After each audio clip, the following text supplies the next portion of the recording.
In this, our final episode surrounding the 5 neurological responses inherent in any good story: fear, love, longing, empathy, and action, we're speaking about the final one, or action. In other words, what stories can you do to elicit a response in your audience that will drive them with a call to action?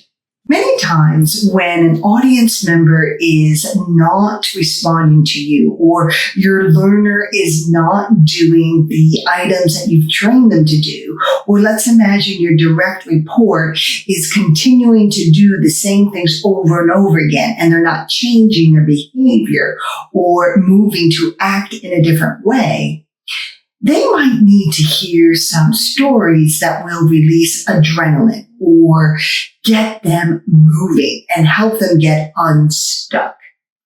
Sometimes these stories are very inspiring, and they also give the learner or the audience member or the person you're speaking to a real strong understanding of what's in it for them, because everybody's listening to the same radio station, WWIIFM.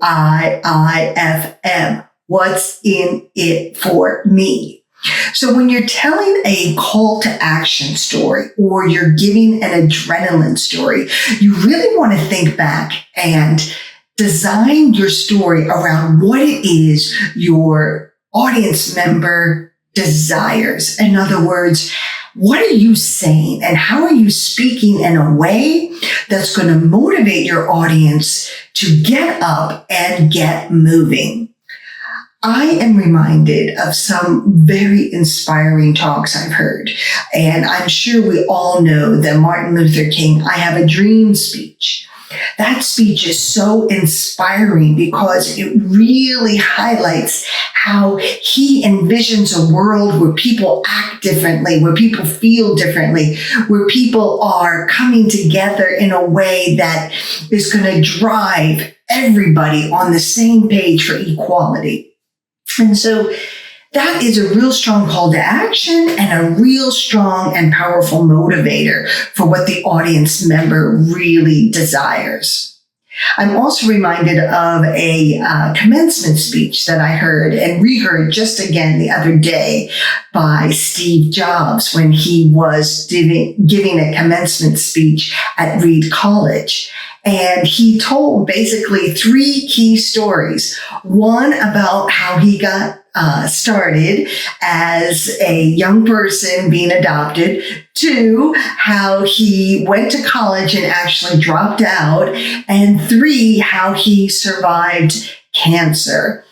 And so his call to action to the young people in the room was, do what you love. We spend so much time at work. Don't waste this time. And that was a real strong call to action and a very powerful motivator. So if you know your audience is stuck and you know that you want to leave a lasting impression, tell stories that will release adrenaline and get your audience fired up. A lot of times we'll see meetings end with very strong call to action stories. Or you might have a sales meeting where everyone leaves and they're like, go forth and conquer. We got this. So in this final episode, my mantra to all of you is tell more stories. You got this. The story is the differentiator. The story is your secret sauce. And when you start leading and telling stories, that will elicit emotion, and emotion drives action. That's why story works.